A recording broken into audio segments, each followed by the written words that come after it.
We're always digging into what's new and interesting in Web3, right? And today, we're taking a deep dive brought to you by the Defiant podcast, a service from Defiant, the on-chain lifestyle sports brand, into the Ronin Network's gaming scene. Specifically, a project called WSLY, WSLY. It's a yield-bearing asset, and I'm curious to hear your take on it. Oh, absolutely. Ronin's been making some serious waves in Web3 gaming, and Weasley, WSLY, they're really tapping into that. Ronin's built for scale and low fees, so it makes sense that it's becoming this hub for these new digital economies. And Weasley, WSLY, they're trying to optimize the yield you can generate within that ecosystem. So when we say yield-bearing asset, what are we really talking about here? What's WSLY, WSLY actually trying to do? It's about finding smart ways to get returns from the different gaming assets and tokens that live on Ronin. And then the interesting part is that instead of just letting those earnings sit there, they reinvest a big chunk of them back into the Ronin ecosystem to acquire more assets that generate even more yield. So it's like a snowball effect, growing over time. So it's not just about buying a token and hoping for a pump and dump.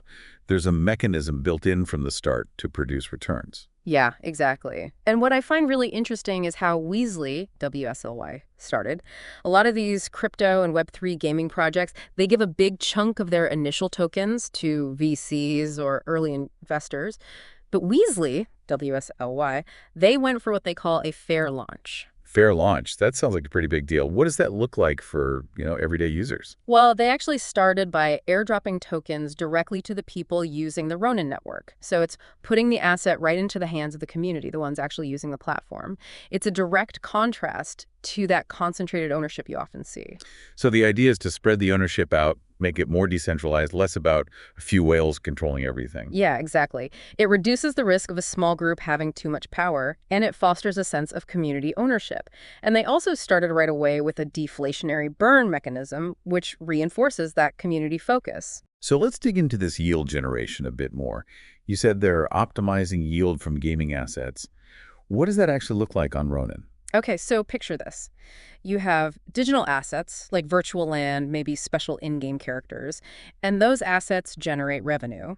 Now, Weasley's WSLY strategy is to take a big part of that revenue, we're talking 40%, and reinvest it back into acquiring more assets within Ronin that also generate yield, like a farmer reinvesting their harvest to plant more fields. And the aim of that reinvestment, compounding growth. And this sounds a lot more tangible than just hoping more people buy the token and drive the price up. It's linked to actual activity within the gaming world. Right. It's tied to revenue from real assets. And that could mean it's more resistant to those price swings we see with, speculative gaming tokens. There's an actual value proposition linked to how those digital assets perform. Now, this deflationary supply and burn mechanism, it sounds like a pretty important piece of the puzzle. Can you explain how that works, maybe for someone who's not super familiar with the concept? So the basic idea is to slowly decrease the total number of Weasley, WSLY tokens that exist over time.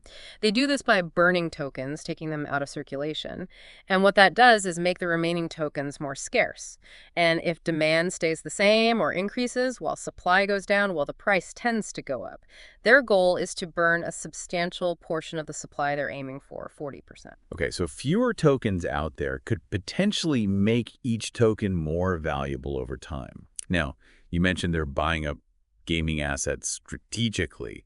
What kind of digital stuff are we talking about here? They're going after assets that seem to have strong potential for generating yield within Ronin's gaming ecosystem. Sure. So, for example, they've bought Axie Infinity Forest plots. Those can generate AXS and AXP tokens, which are valuable within the Axie world. They also hold something called Nightmare Axies, probably valuable for their unique characteristics, maybe for breeding or battles in the game. And then they've acquired Rare Kingdoms and Fableborn. That's another game on Ronin, which we can assume generates some kind of passive income. So these are more than just fancy-looking NFTs. They're digital assets with actual earning potential. Right, exactly. And in their performance reports, they even mention adding Sabong Saga chickens to their portfolio.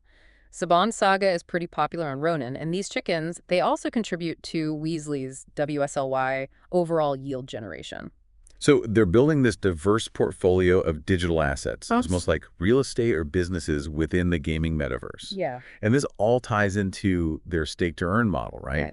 So how does that actually work for someone holding Weasley, WSLY? It's like a reward system for holding on to their token long term. When they reach that 40% burn target, or after 24 months from when they launched, whichever comes first, they're going to distribute 20% of the monthly yield from all their assets to Weasley WSLY holders. So holding the token basically gives you passive income. You get a cut of the returns from their entire portfolio. So hold Weasley, WSLY. They manage the portfolio, grow it, reinvest a good chunk of the yield, and eventually a portion of the profits goes back to the token holders. Seems like a self-sustaining system. Now, we've got some data on how their token burns are going. What can you tell us about that? They've been pretty open about how things are performing. Looking at the last 3 months, we see a clear trend. The amount of RON their assets are generating is increasing. In January, it was about 1618 RON. Then February, it went up to 2234. And then in March, it jumped again to 2424. So on average, they're generating about 2,500 RON per month. A pretty steady increase. And how does that RON translate into the actual Weasley WSLY token burn? How many tokens are they removing? Okay, so in January, the RON yield let them burn over 7 million WSLY tokens. Then in February, that jumped to over 10.4 million. And March, they burned over 10.7 million WSLY. What's interesting is that they specifically mentioned that 25% of their March RON yield went towards burning those over 10 million WSLY tokens. So the total supply of Weasley WSLY is actively shrinking, which is exactly what they're aiming for with their deflationary strategy. Yeah. And you mentioned they're adding those Sabong Saga chickens. What's the significance of that? Just diversification. It shows they're not just passively holding on to these assets. They're actively searching for and grabbing new yield-generating opportunities on Ronin. Adding those chickens suggests they believe Sabong Saga has potential to keep contributing to their returns. So it sounds like those core assets, like the Axie Infinity Land and teams, those Fableborn Kingdoms, the Sabong Saga chickens, they're all delivering strong RON yields. Yeah, which is a good sign. It means their initial choices for those gaming assets are working, generating consistent returns. And as we said, they're not standing still. They're managing and expanding that portfolio. We've also got info on a change in their portfolio strategy, a bit of a rebalancing act. What's changing with how they allocate their holdings? This month, they're going for a 50-50 split between gaming assets, those NFTs and in-game items, and more liquid crypto assets. So half remains in those yield-generating digital items, and the other half goes into assets like AXS, RON, and their reserve in the Ronis DC liquidity pool on Katana. It's about balancing the long-term yield potential of gaming assets with the need for more liquid capital. It makes sense from a strategic perspective. Now, their Weasley WSLY light paper, it's called Wingardium Leviosa. Gotta love the Harry Potter reference. What's the key message in that document? It's definitely a fun way to present their ideas. The Wingardium Leviosa light paper emphasizes their commitment to fairness, getting tokens to the community, equity, transparency in how they operate, and being community-driven. They're clear about their mission to optimize yield from those gaming assets and tokens on Ronin, maximizing long-term value for everyone involved. And they also detail how the initial Weasley WSLY token supply was distributed. What are the key numbers there? Okay, so the total fixed supply is 1 billion Weasley WSLY tokens. 3% went to those initial airdrops across Ronin to get things rolling. And then, get this, another 6% was permanently burned right after, making the initial supply even smaller. 17% is held by the project, but it's locked for 12 months, showing they're in it for the long haul. And what about the rest of the billion tokens? Where did they go? They allocated 8% specifically for acquiring more yield-generating assets. They even give examples like Sabong Saga Feathers and Tri-Feather Axies. 4% is for marketing and partnerships, 2.5% for community incentives, rewards, contests, things like that, and another 2.5% for the development team. So a lot of it goes right back into growing the ecosystem and rewarding the community. Let's dive a bit deeper into the Weasley WSLY token itself. How does the whole revenue generation and allocation thing work on an ongoing basis? Well, the revenue comes from the yield those gaming assets are generating on Ronin. Then they allocate it strategically. 40% goes right back into buying more yield-producing assets, driving that compounding growth. 30% goes into staking RON and AXS. Those are important tokens within the Ronin and Axie Infinity ecosystems. And then they keep a small reserve in the Ronis DC pool on Katana, probably for operational stuff. We talked about the burn mechanism, aiming for that 40% reduction in supply. Mm-hmm. What about the earn mechanism? How will they actually distribute that yield to token holders? Once they hit that 40% burn, or 24 months after launch, they'll distribute 20% of the total monthly yield to everyone holding Weasley WSLY. That's the heart of their stake-to-earn model. They're also thinking about a staking contract to make that distribution process smoother.